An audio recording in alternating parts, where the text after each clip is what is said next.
10월에 묵묵히 헌신과 섬김의 삶을 살아갔던 우리 믿음의 사람들의 모범을 함께 나누려고 합니다. 지난 주일에 헌신자를 찾으시는 주님이라는 제목으로 먼저 말씀을 나누었는데, 오늘은 또 3부 예배 시간에 신도회인 리브가가 헌신 예배를 드리는 주일이기 때문에 섬김의 아름다운 삶을 살아갔던 여성의 이야기를 함께 나누려고 합니다. 오늘 본문에 등장하는 주인공은 다비다라고 하는 여인입니다. 그리 잘 알려진 분은 아니지만 사도행전에 그의 이름이 기록되고 그녀와 관련된 사건이 기록된 것을 보면 그녀의 신앙과 삶이 초대교회 선교 사역에 있어서 매우 중요한 역할을 했다는 것이 분명합니다. 먼저 다비다는 어떤 여인입니까? 본문 36절을 보면 요바에 다비다라 하는 여제자가 있으니 그 이름을 번역하면 도르가라, 선행과 구제하는 일이 심히 많더니 라고 했습니다.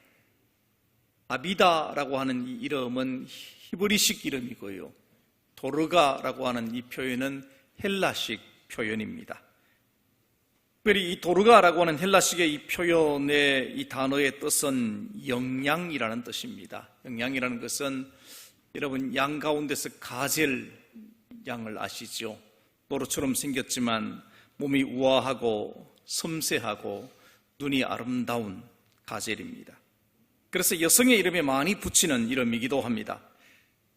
다비다는 이 외모보다 행적이 아름다운 여인입니다. 본문에 보면 다비다에 대해서 두 가지 특징적인 언급을 하고 있습니다. 첫 번째는 여제자라고 하는 칭호입니다.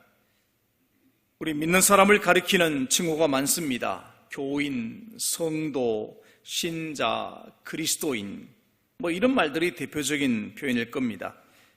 교인이라는 칭호는 교회에 속한 사람이란 뜻이고 교회 다니는 사람, 그런 정도의 의미이지요.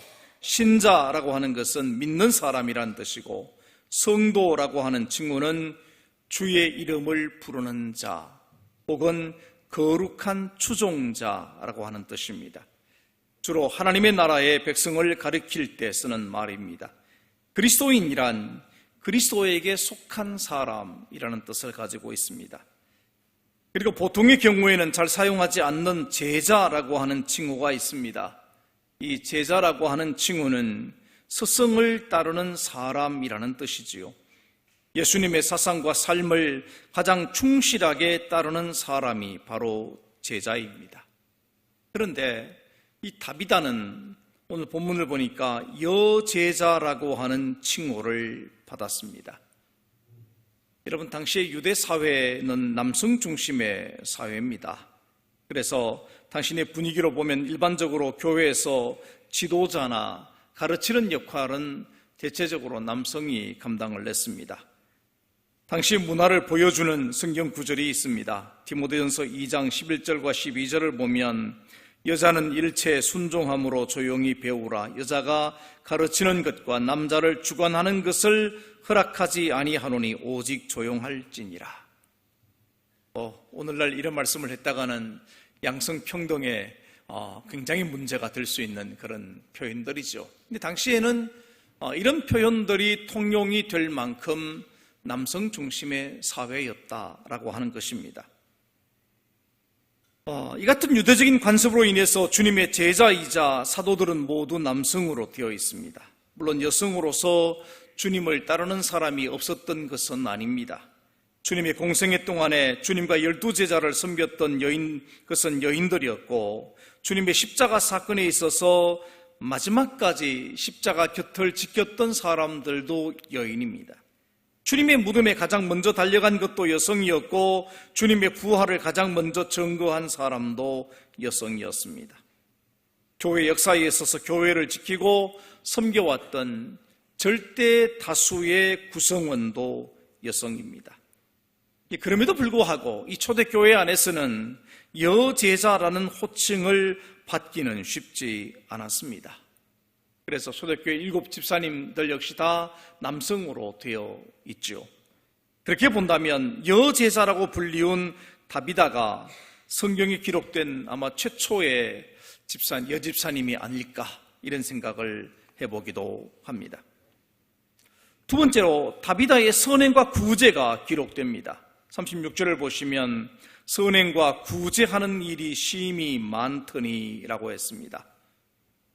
여러 가지 정황으로 보면 다비다는 남편과 일찍 사별한 과부로 생각됩니다. 그러나 그는 우울하게 지내거나 허송세월을 보내지 않았습니다. 모든 삶에 적극적이고 능동적이며 활동적이었습니다. 선행과 구제는 참 그리스도인의 표지입니다. 다비다의 선행은 생시보다 오히려 죽은 후에 더 많이 드러났습니다. 평소에는 잘 알려지지 않았지만 주변 사람들이라면 누구나 알고 있는 진정한 구제와 섬김의 삶을 그녀는 살았던 것입니다. 다비다의 구제와 섬김에 돋보이는 것은 자비량 구제이기 때문입니다. 요즘 많은 자선 단체도 있지만 주로 많은 사람들의 지원을 받아서 구제하려는 사람들이 많습니다. 그러나 진정한 자선은 자기 것을 나누어 주는 것입니다. 그러므로 자선을 행하기 위해서 부자가 되려는 사람이 진정한 부자이지요. 다비다는 친히 옷을 만들어서 구제에 사용했습니다. 본문 39절을 보면 모든 과부가 베드로 곁에 서서 울며 도르가가 그들과 함께 있을 때 지은 속옷과 겉옷을 다 내보이거늘이라고 말씀하고 있습니다. 여러분, 옷을 만드는 재주가 있다고 해서 다 남을 위해 옷을 만드는 것은 아닙니다. 다비드의 선한 마음이 그의 재능을 빛나게 했던 것입니다. 자선을 위해 자기 손으로 수고하고 봉사자의 모범을 보여주고 있는 것입니다. 에베소서 4장 28절은 이렇게 말씀하십니다.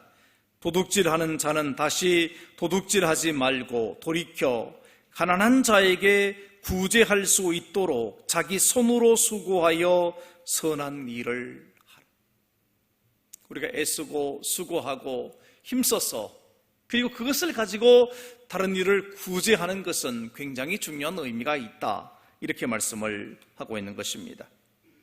조용하지만 주님의 말씀을 따라 섬김의 삶을 살아감으로 여제자라고 하는 칭호를 얻은 다비다의 이야기는 놀랍게도 그녀의 죽음에서부터 시작이 됩니다.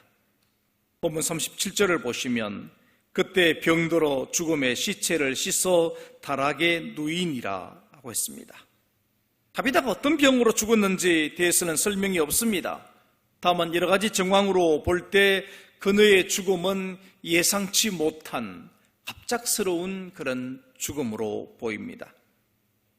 보통 유대인의 장례법에는 죽은 당일 장사하도록 되어 있었고 사정이 있는 경우에는 사흘까지 허락이 되었습니다.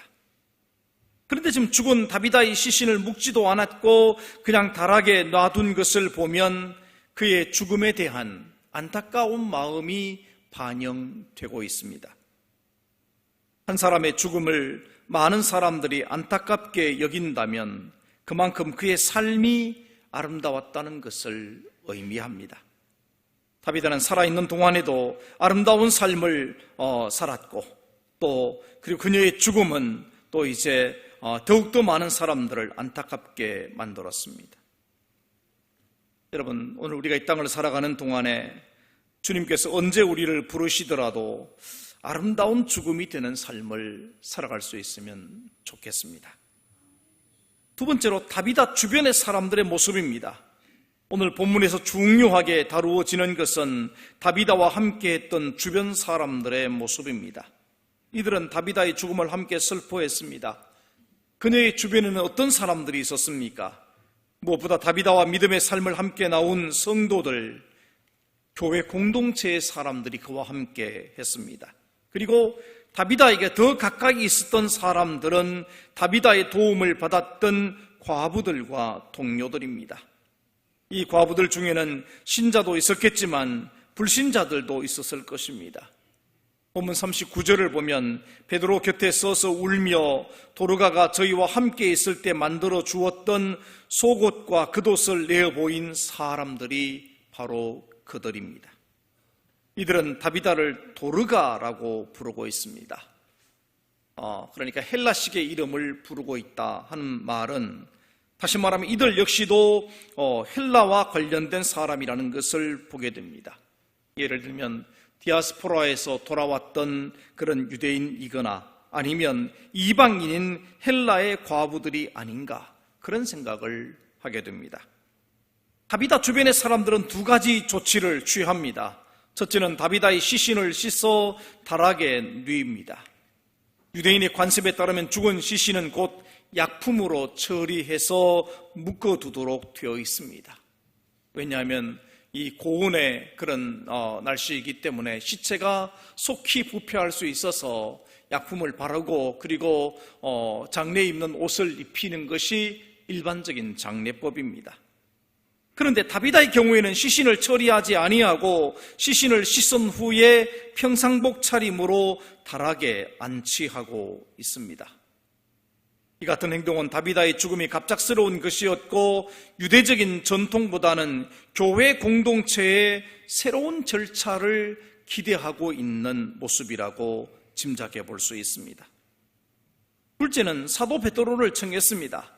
당시 베드로는 룻다에 와 있었습니다. 본문 38절을 보면 룻다가 요빠에서 가까운지라 제자들이 베드로가 거기 있음을 듣고 두 사람을 보내어 지체 말고 와 달라고 간청하여. 아마도 이 일은 교회 공동체가 행한 일로 여겨집니다. 그러면 왜 베드로 사도를 청했을까요? 과연 이들이 다비다의 부활 소생을 기대하고 있었을까요? 아마도 그런 기대는 하지 않았을 것으로 생각됩니다. 왜냐하면 이제까지 사도들이 누구를 살린 그런 이야기가 없었기 때문에 그런 기대를 한 것은 아니었습니다. 그렇다면 왜 사도 베드로를 초청했겠습니까? 이들이 진정으로 원했던 것은 사도의 위로였습니다. 다비다가 속한 교회 공동체에 있어서 다비다의 죽음은 너무나 큰 아픔이었습니다. 그러므로 사도 베드로 같은 분을 통해서 위로받고 싶었던 것입니다. 동시에 다비다가 보여준 믿음의 본이 무엇인지를 알리고 싶기도 했습니다. 아마도 다비다가 구제와 섬김을 많이 했다고 할지라도 믿음의 본을 보여주지 않았다면 그저 슬퍼하는 것으로 끝나버릴 수도 있었을 것입니다. 그러나 다비다가 평소에 여제자라고 불릴 만한 믿음의 아름다운 본을 사람들에게 보여주었기에 그녀의 죽음을 믿음 안에서 정리하고 싶었던 것입니다. 그래서 베드로를 급히 초청하고 있는 것입니다. 그런 점에서 생각을 해본다면 참된 섬김과 구제는 믿음에서 시작되는 것이고 참 믿음은 동시에 섬김으로 나타난다는 사실을 분명히 확인하게 됩니다. 이제 베드로 사도가 그녀의 집에 도착합니다. 그러자 평소에 도르가로부터 섬김의 사랑을 받았던 사람들이 그 증거물들을 내어 보이면서 도르가의 삶을 증언하고 있습니다. 이에 베드로는 사람들을 내보내고 기도하기를 시작합니다. 믿음의 사람들은 끊임없는 믿음의 사건들을 이끌어내는 사람들입니다. 베드로는 인간적인 말로 이들을 위로하기보다는 먼저 하나님께 기도함으로 이 일을 해결하고자 했습니다. 베드로의 이 같은 모습 역시도 초대교회가 우리에게 가르쳐주는 귀한 믿음의 모범입니다. 흔히 사도행전을 사람들은 성령행전이라고 말합니다. 왜냐하면 사도행전 곳곳에 성령의 역사에 대한 기록들을 남기고 있기 때문입니다. 그런데 사도행전은 동시에 기도행전이기도 합니다. 이미 주님께서는 기도에 대한 모범을 여러 차례 제자들에게 보여주셨고 마가복음 9장에서는 또 이렇게 말씀을 하셨습니다. 이러시되 기도 외에 다른 것으로는 이런 유가 나갈 수 없느니라, 이렇게 말씀을 하시기도 하셨습니다. 이 같은 주님의 모습을 따라서 사도행전은 기도하는 모습을 분명하게 보여줍니다. 1장으로부터 시작해서 16장까지 수많은 사건들이 있습니다. 마띠아 사도를 뽑는 일, 초대교회 성도들의 삶에 관한 문제, 오순절 성령 강림의 사건, 7 집사를 세우고 사마리아 성도들이 성령을 받을 때 사울의 회심, 고넬료의 행적, 베드로의 일상생활, 베드로 사도가 투옥되었을 때, 안디옥 교회가 최초로 선교사를 파송할 때, 빌립보 성에서 귀신을 쫓아낼 때, 빌립보 감옥에서 간수의 가족을 구원할 때, 이런 사건들 뒤에는 반드시 기도하는 일이 함께 했다는 것입니다. 그러니까 사도행전은 곧 기도행전입니다. 여러분, 이는 곧 성도와 교회의 모든 일이 기도 가운데 이루어져야 함을 보여주는 말씀입니다. 그러므로 우리는 때때로 기도하는 자리에 있어야 하고, 교회는 기도하는 일들에 강조점을 두어야 하는 것입니다. 이제 다음 한 주간, 이제 우리가 한 주간 동안 기도하게 될 때인데, 여러분, 기도하는 시간에 그 자리에 함께하는 여러분들이 되시기를 주님의 이름으로 축원합니다. 베드로는 사람들을 물러가게 하고 무릎을 꿇고 기도하기를 시작합니다. 베드로는 오직 하나님만 대면하기를 원했기 때문입니다. 그런 후에 시신을 향해서 명령합니다. 다비다야, 일어나라. 이 같은 베드로의 모습은 마치 예수님께서 회당장 야이로의 딸을 향해 달리다굼, 또 소녀야 일어나라고 명하신 모습을 연상하게 합니다. 이 과정들을 지켜보면서 우리가 분명히 알게 되는 것이 있습니다. 그건 베드로가 기도하던 중에 하나님의 응답과 명령을 받았다는 사실입니다. 그러므로 베드로는 확신을 가지고 시신을 향해서 명령을 하고 있습니다. 그리고 다비다는 죽음에서 깨어났습니다. 다비다가 죽음에서 깨어난 이 사건은 여러 가지 의미를 지니지만 그녀의 섬김의 삶과 관련해서 본다면 잠언서의 말씀대로 이루어진 것이다, 이렇게 말할 수 있을 것입니다. 잠언서 19장 17절은 이렇게 말씀을 하십니다. 가난한 자를 불쌍히 여기는 것은 여호와께 구워드리는 것이니 그의 선행을 그에게 갚아주시리라. 정말 선행의 아름다운 삶을, 섬김과 구제와 헌신의 아름다운 삶을 하나님께 드린 다비다는 어쩌면 이 놀라운 은혜를 그 보상으로 받은 것이다, 그렇게 말할 수 있을 것입니다. 믿음으로 선행을 베풀며 섬김과 구제의 삶을 살아갔던 이 아름다운 다비다와 그녀의 순수한 믿음, 또 그 선행을 사랑으로 받고 믿음 안에서 모든 것을 받아들이려고 했던 교회 공동체의 모습, 여러분, 그 모습은 하나님의 놀라운 역사를 이루게 한 것입니다. 다비다의 섬김으로 시작된 이 믿음은 이제 교회 공동체 전체에 기쁨과 소망과 확신을 주는 사건으로 확대가 되었습니다. 그러합니다. 믿음으로 서로를 섬기고 서로를 돕는 것은 하나님의 놀라운 역사를 이루는 믿음의 씨앗이 되는 것입니다. 여러분, 이 같은 은혜와 역사가 오늘 우리 교회 가운데서도 있게 되기를 주님의 이름으로 축원합니다. 마지막으로 요빠의 복음이 전파되었습니다. 여제자 다비다의 사건은 결국 요빠 지역에 복음이 전파되는 열매를 맺게 합니다. 이 사건이 벌어진 요빠와 루따, 가이사랴 지역은 헬라 문화에 속한 도시들입니다. 특히 요빠는 사도시대 당시에 예루살렘에서 바다를 통해 이방으로 향하는 유일한 관문입니다. 이스라엘은 아주 긴 그런 나라의 모습인데 그 왼쪽 지역은 지중해와 닿아 있는 바다가 있습니다. 근데 긴 바다가 있지만 그 가운데 항구로 설 수 있는 곳은 유일하게 요빠였습니다. 그래서 솔로몬 시대에도 시돈과 또 이제 두로에서 목재를 운반해 오던 것이 바로 요빠 항구였고요. 이스라엘을 지배했던 로마의 총독과 군대가 이스라엘로 들어오던 통로가 요빠였습니다. 그러므로 요빠는 이방인들이 이스라엘로 들어오는 통로였고 문화적으로도 헬라 문화가 가장 먼저 들어온 곳이기도 합니다.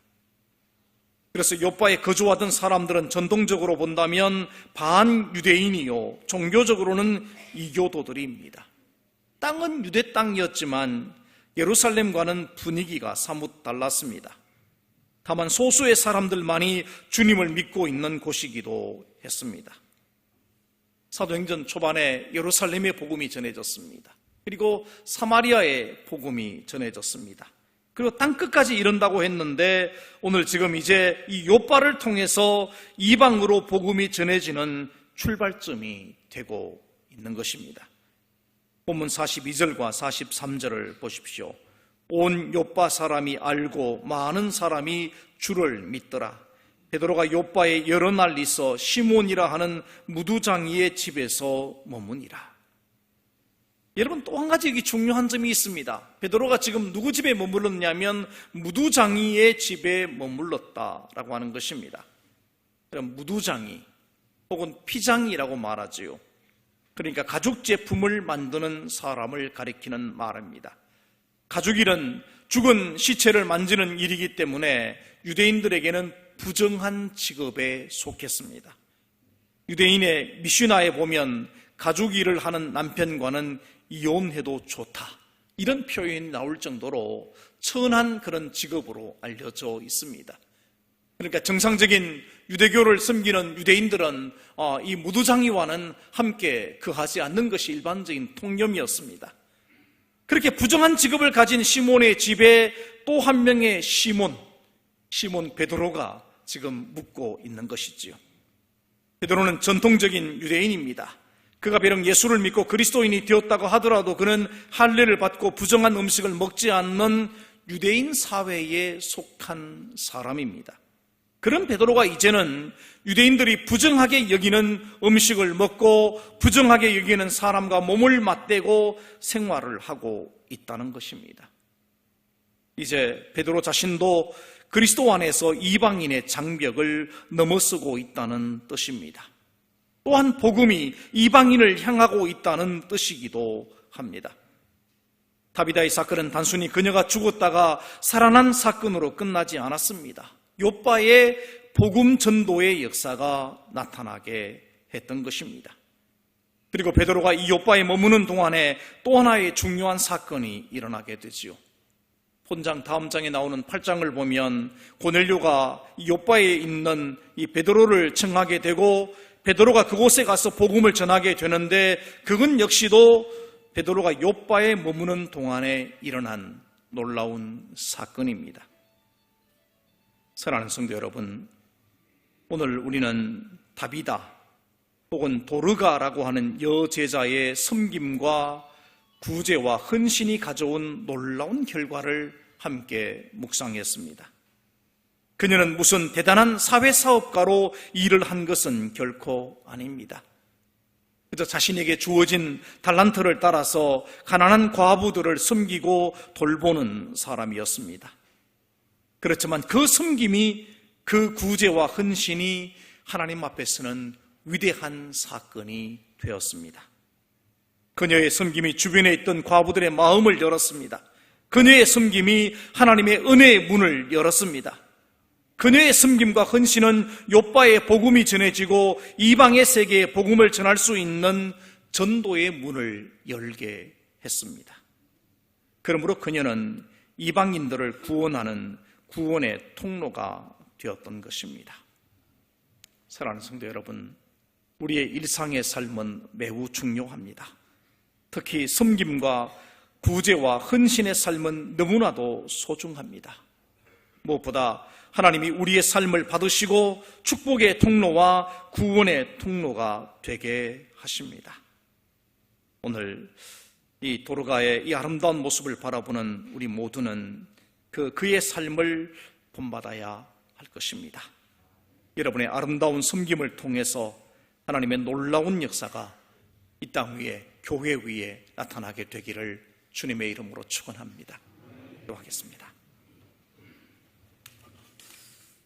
거룩하신 아버지 하나님, 우리 아버지의 크신 은혜와 사랑을 감사합니다. 우리를 불러서 성도로 주님의 제자로 삼으신 것을 감사합니다. 오늘 말씀이 우리에게 주고 있는 것처럼 섬김과 구제와 헌신의 삶을 하나님이 기뻐 받으시고 축복의 통로로 사용하시는 줄 믿습니다. 오늘 우리 한 사람 한 사람이, 오늘 우리 교회가 이와 같은 삶을 통해서 하나님의 뜻을 세상에 드러낼 수 있도록 도와주옵소서. 예수님 거룩하신 이름으로 기도하옵나이다. 아멘.